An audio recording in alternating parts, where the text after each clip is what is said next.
আস্থার আরেক নাম আব্দুল জব্বার মণ্ডল। কখনো বাস টার্মিনালে হানা দিচ্ছেন, কখনো মিষ্টির দোকানে অভিযান চালাচ্ছেন। ভোক্তা অধিকার সংরক্ষণ অধিদপ্তরের উপপরিচালক হিসেবে তিনি ঢাকা শহরকে ভেজাল মুক্ত করার মিশনে নেমেছেন। সকাল, বিকাল বা দুপুর আব্দুল জব্বার তার দলবল সহ হানা দেন অসাধু ব্যবসায়ীদের আস্তানায়। তিনি বছর জুড়ে দাপিয়ে বেড়ালেও রমজান মাসে তার ব্যস্ততা ছিল সবচেয়ে বেশি। অনেকে মনে করছেন এবারের রমজান মাসে আব্দুল জব্বারের চষে বেড়ানোতে বাজার ব্যবস্থা নিয়ন্ত্রণে ছিল।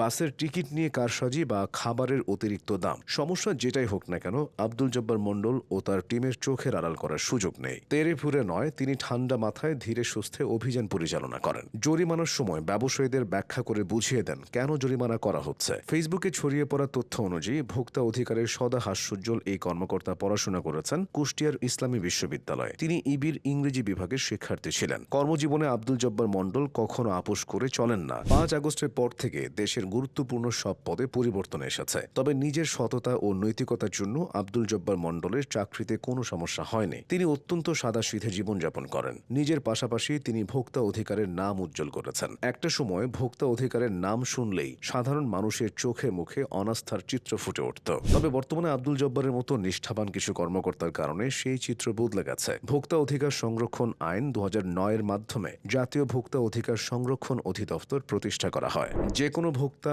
যে কোনো ব্যবসায়িক প্রতিষ্ঠানের বিরুদ্ধে জাতীয় ভোক্তা অধিকার সংরক্ষণ অধিদপ্তরের নিকট অভিযোগ দায়ের করতে পারেন। অধিদপ্তর তদন্ত করে যদি অভিযোগ প্রমাণ করতে পারে, সেক্ষেত্রে সেই প্রতিষ্ঠানের বিরুদ্ধে জরিমানা করা হয়। এই জরিমানার 25% ভোক্তাকে দেওয়া হয়। 2009 থেকে বর্তমান পর্যন্ত ভোক্তা অধিকার 1.5 লাখেরও বেশি অভিযান চালিয়েছে। এসব অভিযানে প্রায় 1.5 লাখ প্রতিষ্ঠানকে জরিমানা করা হয়েছে। এই প্রতিষ্ঠানগুলো থেকে 100 কোটি টাকার বেশি জরিমানা আদায় করা হয়েছে। এছাড়া ভোক্তা অধিকারে গত 15 বছরে প্রায় 10,000 ভোক্তা অভিযোগ জানিয়ে টাকা পেয়েছেন। যারা ভোক্তা অধিকারে অভিযোগ করেছিল তাদেরকে 2009 থেকে বর্তমান পর্যন্ত প্রায় 1.5 কোটি টাকা দেওয়া হয়েছে। আর ভোক্তা অধিকার সরকারি কোষাগারে জমা করেছে 100 কোটি টাকার বেশি। ঈদ, পূজা ও রমজানের মতো সময়ে আব্দুল জব্বার মণ্ডল ও তার টিমের ব্যস্ততা বেড়ে যায়। এমন চিত্র প্রায় দেখা যায় যে শীতাতপ নিয়ন্ত্রিত দামি ব্র্যান্ডের মিষ্টির দোকানের মিষ্টিতে ভাসছে তেলাপোকা, অথবা মাছকে তরতাজা দেখাতে মেশানো হচ্ছে রং, কেক, পেস্ট্রির মতো খাবার তৈরির জন্য ব্যবহার করা হচ্ছে কাপড়ের রং। এছাড়া বাসের টিকিট নিয়ে অনিয়মের তো কোনো শেষ নেই। ভোক্তা অধিকার সংরক্ষণ অধিদপ্তর এসবের বিরুদ্ধে নিরলসভাবে কাজ করে যাচ্ছে।